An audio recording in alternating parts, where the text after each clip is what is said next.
இதாங்க கஸ்டமர் வீடு எவ்வளோ அமைதியாக இருக்குது பார்த்தீங்களா. இது பார்ட் 2 வீடியோ. நம்மளும் காலையில் குளிச்சுட்டு கோயிலுக்கு வந்துட்டோம். கோவில் முன்னாலாம் டெக்கரேஷன்லாம் பண்ணி சூப்பராக வச்சுருந்தாங்க. நாங்களும் கோயிலில் போயிட்டு கும்பிட்டு வெளியே வந்தோம். இந்த மாரியம்மன் கோவில் ஒரு மாதமாக திருவிழா நடக்குமா இந்த ஊரில். அடிக்கிற மொட்டை வெயிலில் இன்றைக்கும் பொங்கல் வச்சுட்டு இருந்தாங்க. தினைக்கும் பொங்கல் வைப்பாங்களாம். பக்கத்தில் ஒரு 5 கிலோமீட்டர் துண்டிக்கருப்பு சாமி இருக்குது, அங்கே போகலான்னு கஸ்டமர் சொன்னாங்க. நாங்களும் அந்த கோயிலுக்கு வந்துட்டோம். இது ரொம்ப பழமையான கோயில். இங்கே என்ன வேண்டிட்டு போனோமோ அது அப்படியே நடக்கும்னு சொன்னாங்க. நிறையா நேர்த்தி கடன் இங்கே அதிகமாக பண்ணிகிட்டு இருந்தாங்க.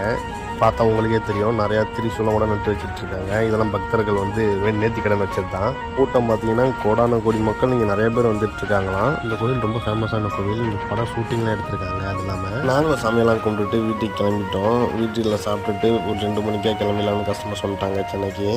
A few minutes later. இப்போ டைம் கரெக்டாக ஒரு 3 மணி ஆகுது. நாங்களும் சென்னை கிளம்பிட்டோம். திருச்சி பஸ் ஸ்டாண்டு பார்த்தீங்கன்னா வேறு லெவலாக கட்டி ஓப்பன் பண்ணிட்டாங்க.